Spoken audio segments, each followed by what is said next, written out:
Hey, how you doing, YouTube? This is your boy Brogi Naric back again with another episode of TV Aftermath. And in this episode, I'm going to be giving my spoiler review of Dracula 2020, the BBC series, the Netflix series that just dropped on Netflix last Friday. If you don't want spoilers, check out the non-spoiler review on my Instagram page. Link is in the bio. But right now, I'm going to be going to full spoilers. But before I do, I'm going to give you my grade of Dracula 2020. As a whole grade of the series, I would have to give Dracula 2020 a B plus or 8.5 out of 10. All right, and that was my grade. Like I said, the show was really good. It was doing so great, and then it got to that damn third episode, and I was still trying to rock with it, and then it kind of got a little wonky. Didn't completely ruin everything, but it got a little wonky, and then that ending was a little flat. The ending was a little flat, and I'll get more into that. But let's talk about the high points of this. The way it starts off is amazing. It starts off with a bang. That first episode is so strong, and with dealing with John Harker, him as a survivor of Dracula, who's it's like he's dying basically. He's like a walking corpse, and he's talking to the nuns, recanting his account because he wrote down how he escaped, and I think he was with Dracula for a month. He was trapped with Dracula for a month because he's a lawyer. He works for this British law firm, and he has to file out some papers so Dracula can transfer. He's moving from Transylvania to England, and the guy comes in and he goes to the castle, and Dracula's like super old, and getting to know Jonathan Harker, who is from the actual book and the original movies and stuff. And that actor did a great job. The actor John Heffernan did an amazing job.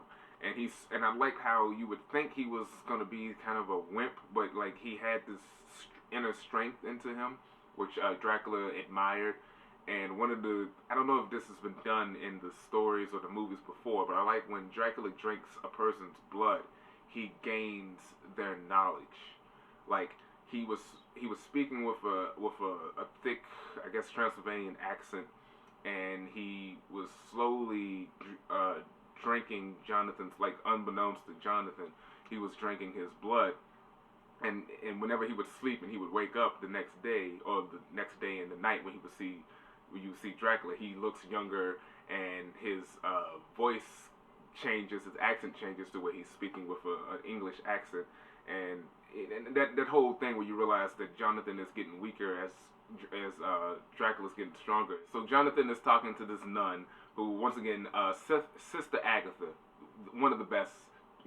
Some people say the best character, but I got to give it to Dracula. But she's awesome though. Like both of them, their chemistry is so amazing. Sister Agatha, played by Dolly Wells, who I'm not familiar with. Same goes with Dracula, Cleese Bang. Not familiar with those two, but they do an amazing job, and they're the glue that holds this whole series together. So back to Jonathan, where he's like stuck in the cave, not the cave. He's stuck in the castle, which is like a cave. And each couple of days, when Dracula's asleep, he's running around trying to figure out where things are.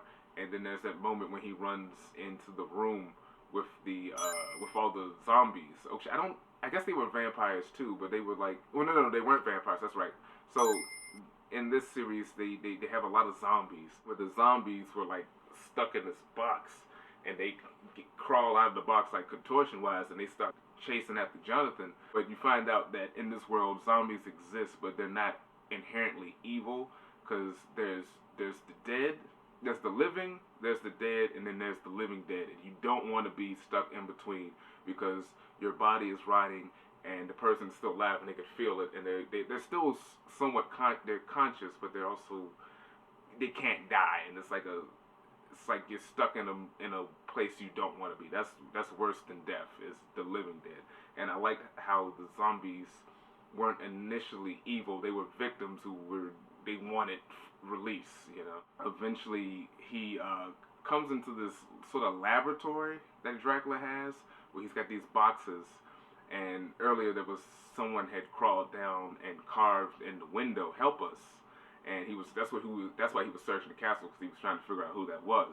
Turns out the person who had carved "Helped us" upside down on the window was this woman who is basically a bride of Dracula. She's turning into a vampire, and that was this great scene actually where Jonathan, where Dracula wanted Jonathan to write these letters because they were going to travel to England, and he was like, okay, I want you to write these 3 letters. One letter that tells your girlfriend Mina you're enjoying yourself. I want you to write a letter telling her that you're on the boat and you're on your way, and then I want you to write a 3rd letter to tell your fiance that you've arrived. And Jonathan's like, why would I write these letters before I leave? And Dracula's like, don't worry about it, just write the letters. And while Jonathan is like weak and kind of dazed, he hears this baby crying. And Jonathan's like, why do I hear a baby? Drac's like, you don't hear a baby. Let's write the letters. And he kind of gets mad at Jonathan. Then he hears the baby crying again. Jonathan's like, you have a baby. Drac's like, I don't have a baby. Let's chill out, write the letters, and put the dates on them. And he tells them what dates, and then he leaves. But for some reason, Dracula has his baby in a bag. So when Jonathan gets to the room and he sees the 3 boxes, and then there's a woman in the box, and she talks to Jonathan. And that's what it was. She was eating rats. And then she bites, that's right, she bites Jonathan, and that further turns him gets sick and turn into a vampire. And Dracula comes in, kills that woman, and locks Jonathan in the box. And there was this weird scene where that baby, there was like a baby vampire. The CGI wasn't that great on this scene, and that happens a few times, but it was like this baby vampire was crawling through the little tunnel that was connected to the box. The whole thing with the baby is Dracula, since he knows he's semi-immortal or somewhat immortal, and he's lived for a long time, he also wants to have a lineage, and that's why he has his brides, as he calls them, because he's trying to figure out if he can reproduce. And that was what he was sort of experimenting with the baby, which was real creepy. So anyway, he takes Jonathan up to the top of the castle, and he snaps his neck. And then immediately Jonathan comes back to life, quote unquote, comes back to life, but he's like a vampire basically. He's like transitioning. It's a long process sometimes for certain people to It's kind of wonky how long it takes for someone to turn into a vampire. But with Jonathan, it was very quick, which Dracula acknowledges, or at least for him to come back. Dracula's like, give in to me and you could be my servant. And Jonathan crawls up his body and he's like, once I come back, I'm going to do everything in my power to destroy you. And he like pushes away from Dracula, and Dracula can't follow him because the sunlight is coming in. It's like a shadow, so he can't cross over. He stands on the ledge and he turns around, and there's light shining at Dracula, and he's like, cowering. And then Jonathan falls backwards off the roof, splats, lands in the water, and then is revived and found and sent to the convent with the nuns. And Sister Agatha is trying to figure out, well, what was it about that moment that made Dracula cower in fear? And what it was earlier before he went into the castle, I think it was the guy that was driving the carriage to the castle, I think it was his wife, that gave him this silver or metal cross. And when he stood on the edge and he faced the sun, the light reflected off the cross and bounced back in Dracula's face, which had hurt him.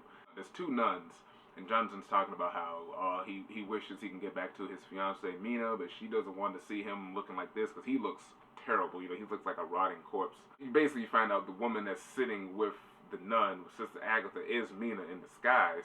And she's like, oh, Jonathan, I heard, I knew something was wrong when I hadn't gotten back into contact with you, and yada, yada, yada.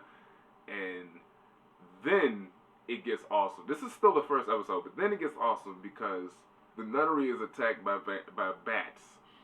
And then there's this wolf appears, and it's in front of the gate of the nunnery. And then and Sister Agatha goes out there and she's talking shit to the wolf because she knows it's Dracula. She tells him to get out of that disguise. She knows it's him.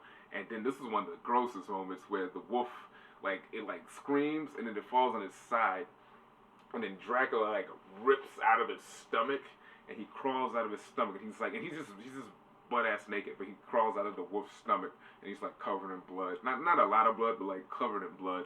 And then the whole time he's just standing in front of the gates, and he's like, oh, you'll let me in, and da-da-da, and basically, he doesn't cross the barrier because it's a holy place, but one of the things about Dracula is he can't enter into a place unless he's invited, which Sister Agatha knows. So she's showing off, and she like opens up the door, and she's like, "Yeah, you can't come in here because no one's gonna invite you in, and you all you got." He's like, "You're so powerful, but you can't like disobey your own myths. Like, what type of crap is that?" And she tempts him even more because she takes a knife and cuts her hand and starts bleeding in front of him, which is like Dracula has like whenever he sees blood, he like loses it. While all that's going on, Jonathan is upstairs with Mina, and we basically find out that when the bats attack, one of the bats bit Mina in the face, and she's bleeding. And then we realize that Jonathan, the reason he looks like a corpse is because he's still transitioning into a vampire. When he sees the blood, he loses it, and he's like looking at her, and she's like, "Jonathan, you're a good man," and da da da.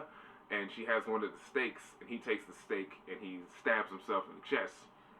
And she, gets out of there, gets out of there. Dracula, he drinks the blood off, he licks the blood off the knife, and he knows the information that Sister Agatha knows. And he reveals that Sister Agatha's last name is Van Helsing. And she's the wife of Dr. Van Helsing, who is the famous monster hunter, who's the hero in the books who kills Dracula, the scientist. But in this series, it focuses on his wife, who is a nun, and she's just as learned and badass when it comes to killing vampires. And Dracula climbs up the window, and he sees Jonathan's dead on the ground. Well, dead on the ground. Dracula tells Jonathan that a vampire can only be killed by a stake if it's done by someone else, not if it's done by himself. So he's still awake.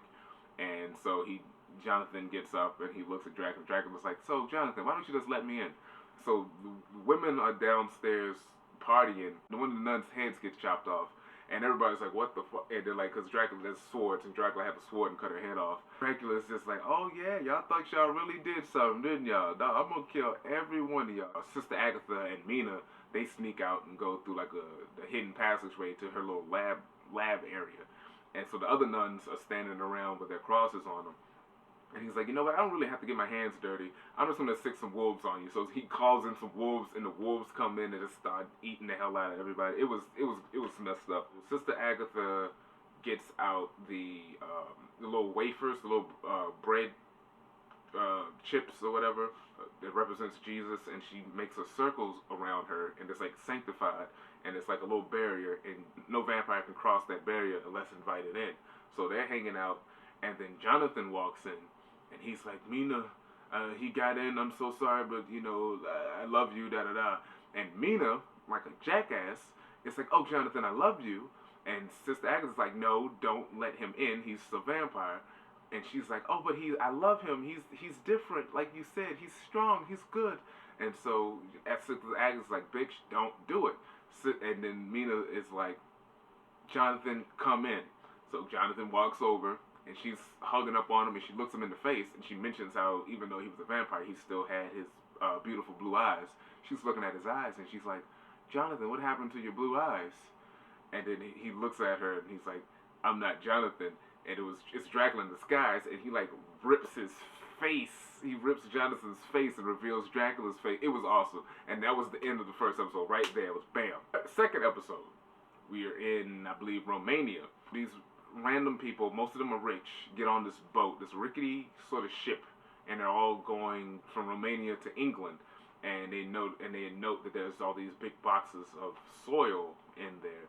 And of course, Dracula is one of those passengers. When the episode starts, it starts with Sister Agatha and Dracula, and they're, I believe, at his castle, and they're playing chess, or they're starting to play chess, and she's kind of got her hair down and everything. And you're kind of like, what the hell is going on here? Last time we saw her, she was about to be attacked by Dracula. So they're chatting back and forth, and throughout the episode, they're playing chess as she's asking him about his time on the boat. And then there's all these little side things going on, like there's this rich guy who's gay, and he's married to this woman, and he's got the black dude who's his manservant, but he's really his boyfriend, and they're there. You got there's the old rich lady. There's the young kid who's disguised as somebody else. He's like sneaking away on the boat, and you got the captain and some of the other people, and the doctor and his daughter who's deaf. So basically, the old lady we find out was one of Dracula's old girlfriends, but she's, time has changed and she's old. He kills her. There's the woman who's married to the gay guy, but she doesn't realize that he kills her. I thought he was rich, but it's actually the girlfriend who was rich. The wife was rich, and then that money would go to him, and eventually Dracula kills that guy because he killed he wanted the doctor's knowledge, but the guy was too busy trying to be on Dracula's side. When the doctor tried to attack Dracula, he shot him, which pissed Dracula off, so Dracula then had to kill him. But before all of that, everyone's trying to figure out what's going on, and something's weird because people are dying, people are disappearing, and they was like, well, we got to check the ship. And they checked the whole ship, but there was one cabin, cabin 9, that the captain would not let anyone go into. And then after a while, people were like, okay, what the hell is going on with cabin 9? And as Dracula's talking, when we see him playing chess with Sister Agatha, he's trying to get her to figure out who's in cabin 9, and she's like she's kind of like, wait a second, like she's had amnesia or something. Why am I here playing chess with you? Wasn't I just in the church and you like attacked everybody? You find out that it's her Sister Agatha is in cabin 9, and her body is resting in the bed because Dracula has bitten her, and as she's slowly turning into a vampire. But they're linked because, like I said, once he drinks a person's blood, he gains their knowledge. Everyone's like, yeah, you're a vampire, we're gonna kill you. And then the doctor's like, you can't kill a vampire, because they were gonna hang her. And Dracula's kind of there instigating it. I think she bit her thumb, and she shoves her hand into Dracula's face, and the blood splatters on his face, and then Dracula starts, tripping because there's blood on him. And then she's like, look at him, he's the vampire, this is the one you should be afraid of, because he's the one that's slowly manipulating everybody to look the other way. And so that's when everyone realizes, oh shit, he's a vampire. And he kind of, he gets away for a little bit. Sister Agatha is kind of running everything, and she does the circle thing again, but I think she did some pages from the Bible and makes the circle around the main steering ship and everyone that's still around. And then there's the moment where the black guys, after he killed the boyfriend, and they realize that the kid isn't Dracula in disguise. Dracula appears, and he tempts the black guy, who's he doesn't believe in, he's not really buying the whole vampire thing. He's like, oh, this is stupid, and he's slowly tempting the guy to come out of the circle.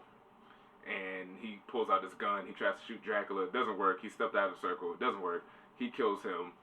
Eventually, they just go for it, and they end up They jump Dracula. They basically pin him down, and then they set him on fire, and then he's burning, and he jumps off the ship. So they can't find him.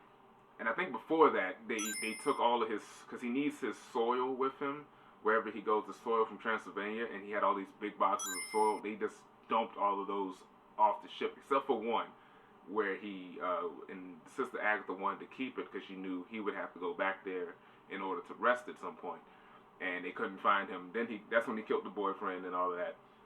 And then after they set him on fire, he disappears. They couldn't find him, and she's waiting for him to go back to that one box.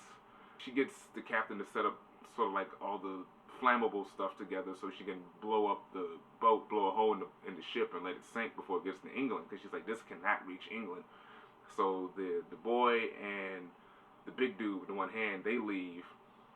The captain was supposed to leave, but the captain stays back with her.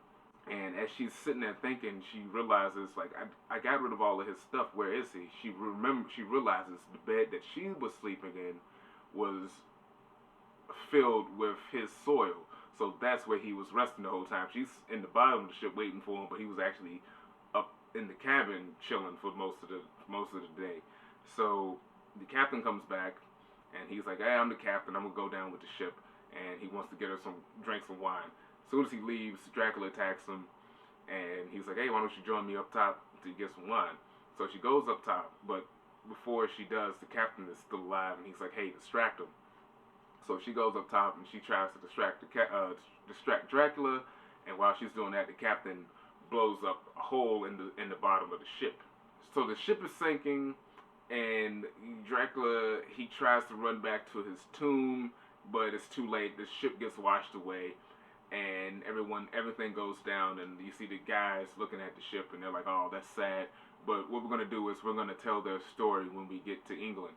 So then we see the tomb, and then bam, Dracula's hand busts through the wooden box, and he gets out of it, and he's sunken at the bottom of the ocean. And since he's like, immortal and super strong or whatever, he just walks on the bottom of the sea, and then he walks up to the shore, and he's on the English shoreline, and he's looking around. It's like midnight, and he's kind of like, huh, that's cool.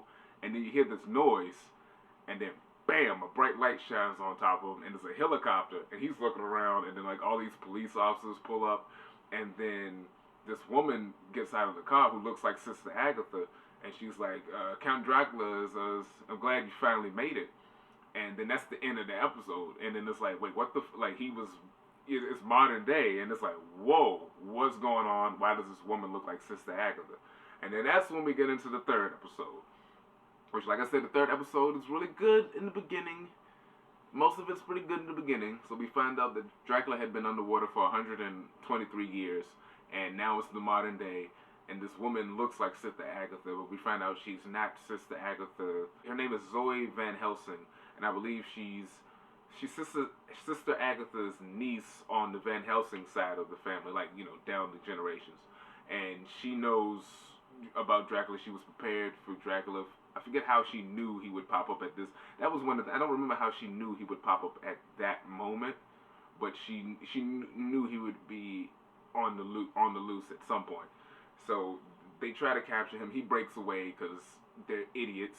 And then it's this whole weird scene where he pops up at this person's house, and he's killed this woman's husband, and his body is locked up in the fridge. He realizes someone's upstairs because they get a phone call. And then they leave out of the house, and he goes upstairs, and there's a tomb. It was weird. There was like a little casket there, and he sees the phone, and then boom, a crane comes in and knocks off the roof, and the sun pops in, and he's like freaking out. Zoe Van Helsing is out there, and they're like, look, come, on the phone, telling him to come out. But she goes in, and he jumps her, he attacks her, and he bites her neck, and he starts to drink her blood, but then like he drinks it, and then immediately spits it up.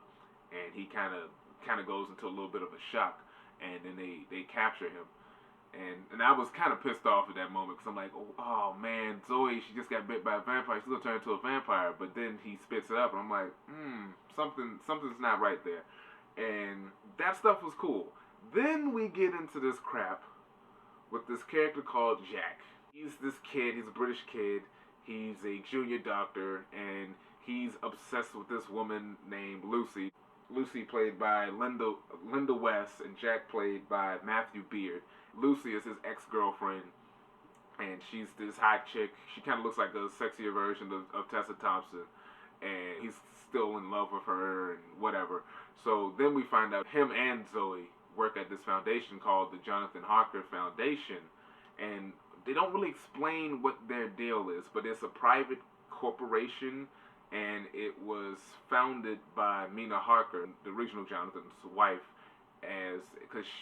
we find out in the second episode that Dracula was going to kill Mina once he crossed the barrier, but Sister Agatha offered herself to him and was like, hey, don't kill her, drink my blood, you'll gain more knowledge. And then there's this sort of cool moment, like this is still some of the cool stuff of the third episode, where Dracula is locked in this prison, and it's sort of, you're going to get these like Hannibal Lecter, Sterling vibes, and it's like, oh, because Zoe's there, and she's going to do some interviews with him, and he's in like this triangle prison, and they open up the sunroof, and like, so part of it is covered in the sunlight, and part of it's in shadow, so he can't like get too fresh with her, and she goes in there, she tries to drain his blood, it doesn't work, he does it for her, and she gets a vial of his blood. That's when you find out the reason he was allergic to her blood is because she's dying, and she has cancer, and I'm assuming the chemo inside her blood and also the cancer is bad for him. He can't drink that. And I'm assuming this facility wants Dracula's blood so they can try to figure out some sort of immortality, but they don't really say. But then it kind of gets a little goofy. It's funny, but it gets a little goofy because they gave Dracula a tablet. And while he's on the tablet, he got on the internet and he called his lawyer. And Zoe's like, wait, what the hell? Like, how did you get on the internet? Who gave him the Wi-Fi? First of all, who gave him the Wi-Fi password? And he's like, oh, I figured it out. It was my name. And she's like, oh my God. So he calls his lawyer, And she's like, well, how the hell do you have a lawyer? He's like, it was the same lawyer I had. You know, he had the law firm from all those years ago, that British law firm that sent Jonathan Harker. He contacts them, and they send in a lawyer. The lawyer comes in. He's like, you just kidnapped this man. Like, technically, being a vampire is not a crime. This man just came back to life, and you've now holding him against his will. This man has rights. And Dracula's looking back at her like, yeah, bitch. So they have to let him go. And he leaves, and he stole, I missed it, but he stole Jack's cell phone at some point. And Jack gets a text from the girl Lucy, and that's when Dracula sees Lucy. He sees how hot she is, so he seduces her. And then it's a 3-month jump, and then this is when it gets a little really wonky. So there's a 3-month jump. Dracula is, you know, rich. The lawyer is now like his mindless slave working for him. Dracula's using Tinder to find people for him, like random people for him to attack. Lucy is still engaged to the guy, but she's got this side relation. She's basically Dracula's new bride, his side chick, and every so often they meet up and he drinks her blood. Lucy and Dracula on a date, and they go to this graveyard, and Dracula shows her how he can hear the living, like I said, the living dead. Certain people who aren't really dead are still alive, and they're in their caskets, you know, scratching and shit, and they can hear about like 9 different people in the graveyard. And there was this one kid who was in the graveyard, but he got up, and it was a weird thing where he's like watching them. And before the 3-month jump, Zoe had Dracula's vial, and since she had to let Dracula go, she has it, and she's just like, fuck it, and she drinks it, and she ends up, she sort of ends up a little bit sicker than what she was. But by drinking Dracula's blood, she has all of the knowledge that he's gained, but specifically she had, well, not all of the knowledge, but specifically she locks into the memories of her aunt, since her aunt's DNA was a part of his. And in a way, Sister Agatha kind of takes over Zoe's body, because there's this moment where they have a pep talk, because Zoe was kind of out of it, and Sister Agatha's like, you need to get up and destroy this man. Like, look, I've done this for years, now it's your turn, you have to finish the job. And so she contacts Jack, and she gets back, and she's going to get back at him. Dracula is obsessed with Lucy because he finds her beautiful, not like physically, but he finds, even though she is physically beautiful, he loves the fact that she isn't afraid of death. So attractive, because he has this hang up about death. That's why he wants to be immortal. And basically, she's just some chick who's just hot and just, you know, having a hot girl summer. She, not really that deep to her. They try to make it a little more deep than what it is. So he mentions to her, she's like, yeah, death is whatever. I'm just living my life. And, you know, when I die, I'm not going to go into a grave. I'm just going to be cremated. And Dracula's like, no, don't get cremated. That's the worst thing you can do, because it'll scar you forever, blah, blah, blah. So basically, that's one of the graveyard kids. That kid followed her. Dracula kills it. And then he finished sucking all of her blood or whatever. And she's dead. Then there's this moment where they have her funeral. And the whole time she's dead, there's a thing with mirrors where Dracula reveals, like, some of the myths about him aren't true. And the whole thing where, well, he reveals it earlier, where he's talking to the lady, where he's like, I do have a reflection. And it's not like I don't have a reflection, but what he sees in his mirror, when the mirror is like the evil, old, haggard, dying view of his body. That's why he doesn't like mirrors, because that's all he sees. And when Lucy dies, she sees herself. And then there's this moment where they're doing her funeral, and the whole time her spirit is still connected to her body. So she's in the casket, and she's screaming. And it's a very horrifying scene where they're petting her coffin in the creamery, and her spirit is still connected to her body. So she's in the casket, and her body's on fire, and she's screaming. And Zoe and Jack get together. They go to Dracula's apartment, or penthouse, or whatever the fuck, and they go confront him. And he's waiting for Lucy to come back, because he knows she's going to come back, because she's a vampire. And he finds out that they cremated her, and he's like, what? They cremated her? I told her don't let them do that. Like, he's like, I told them don't let them cremate her. It's not good. He literally told her that like an hour before he immediately killed her before she told anyone, hey, I don't want to be cremated. So that's his fault. He told her, don't get cremated, and then like literally 30 minutes later kills her before she could talk to anybody about this whole cremation thing. So that was stupid. So anyway, Lucy comes back. She kills the guy at the crematorium, and then she's knocking at the door, and she comes in. We don't see what she looks like, but every time we see a reflection of her, it's herself, and she looks beautiful. And she's like, oh, I'm so beautiful, and I'm gonna live forever because I'm immortal. I'm a vampire. And she's telling Jack, she's like, come on, Jack, you know, why don't you kiss me? And Jack's like, I'm not gonna kiss you, bitch. And she's like, why don't you want to kiss me? And she's like, I look so beautiful, why don't you want to kiss me? And then Jack's like, why don't you take a selfie? So she gets the cell phone, she takes a selfie, and then she sees what she looks like, and she's this horribly burnt corpse. And she's freaking out. She's like, oh no, I wanted to live forever, but I'm not beautiful anymore. Why? And Dracula's like, oh, don't worry about that. You're gonna be great. And and this was kind of a weird thing, because I thought, because, you know, as Dracula, he gets older, the more blood he drinks, he can get more youthful. So I was just thinking, like, well, if she drinks more blood, when she get youthful? But apparently the whole cremation thing, if your body is deteriorated before you die, then that's what your appearance is going to be. Okay, so whatever. She's all distraught because she's not beautiful. And then Jack is like, no, Lucy, you still are beautiful. And I'll kiss you. And so she's like all sad and pity. And she goes over to Jack to go kiss him. But unknowns to her, he's holding a stake behind his hand, behind his back. And then she hugs him, and then she realizes he has it in his hand. So she's like, you know, yeah, go ahead, just kill me, put me out of my misery. So he stabs her, and she dies. Like it was like Buffy the Vampire Slayer, just boop. Like I was like, oh wow, because the other times they got stabbed, it didn't happen like that. But now I guess modern times, shit looks like blades. So I'm like, here we go. So then he's like, I'm gonna kill Dracula, and Zoe's like, no, get out of here. I'll take care of this. And he's stubborn, but then he looks at the window and realizes the sun's coming up. So he's like, okay, I'll go. So he leaves.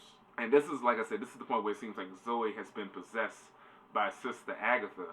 And because she sounds different. She sounds, you know, the way she's talking and how she's more familiar with Dracula. And Dracula starts to notice this. And he's like, wait a second, you're not quite there. Zoe and Dracula are having a conversation. And then she finally realizes what Dracula's afraid of, which is death. She's like, you know, your father, your brother's kids, they were all warriors, and they died a warrior's death, honorable warrior's death, and you've been skulking around, hiding from the shadows, killing people from the shadows, afraid of your mortality. That's the reason. And then she goes on to this whole thing, like the reason, because Sister Agatha mentions that all of the myths about Dracula make no sense, but they're all true. And she tells, and then Zoe puts it together. She's like, yeah, you're not a Christian, but for some reason the cross affects you, and, you know, sunlight hurts you, and da da da. It's like none of that stuff is it only affects you because Dracula believes it, and you've bought into this for so long. It's like a psychological thing. It doesn't really harm you, and you're just afraid of dying. But once you have to face, you know, you have to be brave enough to face death, because, you know, Zoe's dying because the cancer has like accelerated in the past 3 months. So, or maybe she just had a short amount of time. But so Zoe's slowly dying from the cancer, and Dracula is like, because at first she pulls down the drapes and he was in the sunlight and he's hiding, and then he realizes like he's right. The sunlight doesn't harm him. It's all in his mind. He's willing to die, so he bites Zoe and drinks her blood before she dies completely, because knowing that the blood is poison to him, drinking her blood I think will kill him. So that's the best way he can die, is by drinking poisonous blood to him.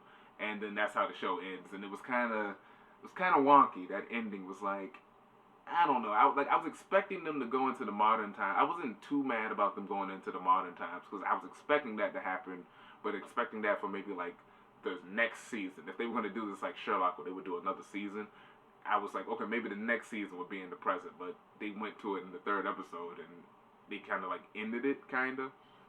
I don't know. It's kind of, like I said, some of that stuff was cool, and then by the end it got real rocky and kind of meh. But not to the point where it ruined everything, because like I said, those first 2 episodes are really strong. But yeah, it was really good. I still enjoyed it. I had a great time watching this, especially seeing these new actors who did a phenomenal job, and seeing how they were able to. I don't know if they're gonna keep doing this, or they're gonna do like Frankenstein next, or hell, even do the Mummy, or some other classical British or some classical literature character. But I like how they take these characters and do modern renditions of them. So hopefully they can do something else that'll be even better. But yeah, still enjoyed this show. Check it out.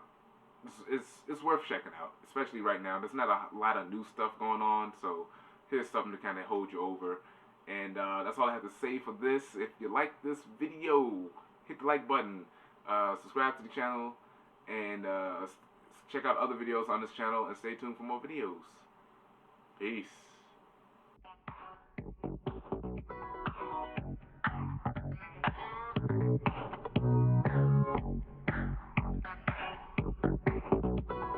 Finish this thought. I am a slave to the booty.